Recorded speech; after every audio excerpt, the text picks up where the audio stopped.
Hello friends, welcome to my channel home cooking with Shri. আজকে আমি mango Sandesh role এর recipe নিয়ে চলে এসেছি। আর এই মিষ্টিটা খেতে কিন্তু অসাধারণ হয়েছিল। এটা দেখে হয়তো বুঝতে পারছেন কীরকম হয়েছিল খেতে। তো এর রেসিপিটাই আজকে আমি শেয়ার করতে চলেছি। ভিডিও শেষ অবধি থাকার অনুরোধ রইল। আর আপনি যদি এই চ্যানেলে প্রথম হয়ে থাকেন তাহলে প্লিজ আমার চ্যানেলটাকে সাবস্ক্রাইব করে নেবেন, বেল বাটনটাকে ক্লিক করে দিয়ে অল করে দেবেন, যাতে প্রত্যেকটা ভিডিও নোটিফিকেশান সবার আগে আপনার ফোনে ঢোকে।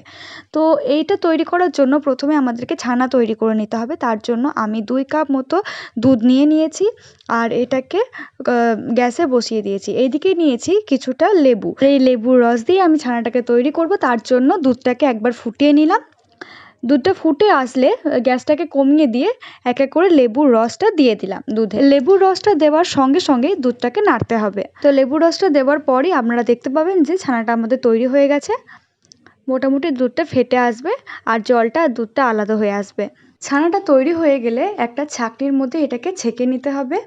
তার জন্য আমি জল সমেত ছানাটাকে একটা ছাঁকনির মধ্যে ঢেলে দিলাম। ছেঁকে নেবার পরও ছানার মধ্যে কিছুটা জল থেকেই যায়।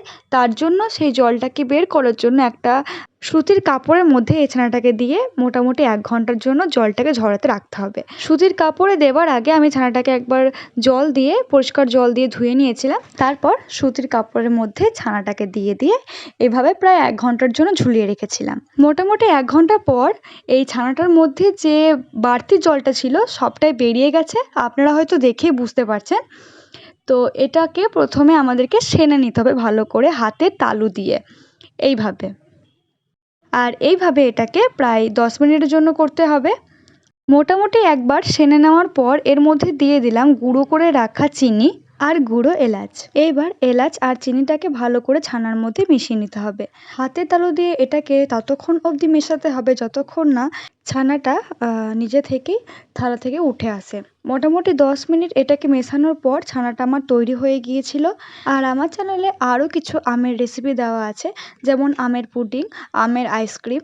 আপনারা যদি ইচ্ছুক থাকেন দেখার জন্য তাহলে আমি ডেসক্রিপশন বক্সের লিঙ্কটা দিয়ে দেবো, আপনারা দেখে নিতে পারেন।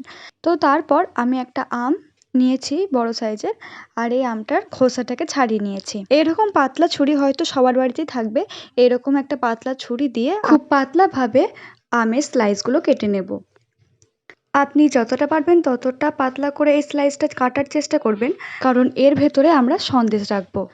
তো আমি কিছু স্লাইস কেটে নিয়েছি খুব পাতলাভাবে। একটু সাবধানতার সঙ্গে এটা কাটলে এরকমভাবে স্লাইসগুলো বেরিয়ে আসবে। তারপর যে সন্দেশ বানানোর জন্য ছানাটা সাইডে রেখেছিলাম সেটাকে কিছুটা নিয়ে এরকমভাবে লম্বাটে একটা আকার দিতে হবে।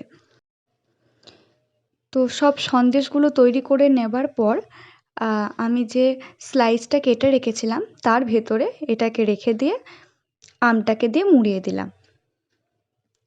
বাস, আমাদের এই সন্দেশটা রেডি হয়ে গেছে। এইভাবে সবগুলো সন্দেশ আমি তৈরি করে নিলাম।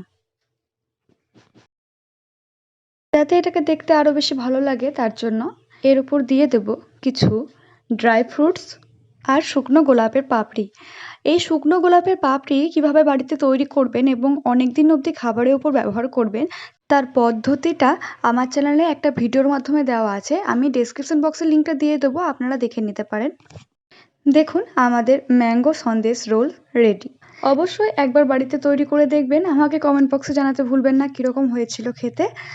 আর ভিডিওটা যদি ভালো লেগে থাকে তাহলে প্লিজ লাইক, কমেন্ট, শেয়ার করবেন, সাবস্ক্রাইব করে নেবেন আমার চ্যানেলটাকে। তো আজকের ভিডিও এইটুকুই। দেখা হচ্ছে পরের ভিডিওতে নতুন একটা রেসিপি নিয়ে।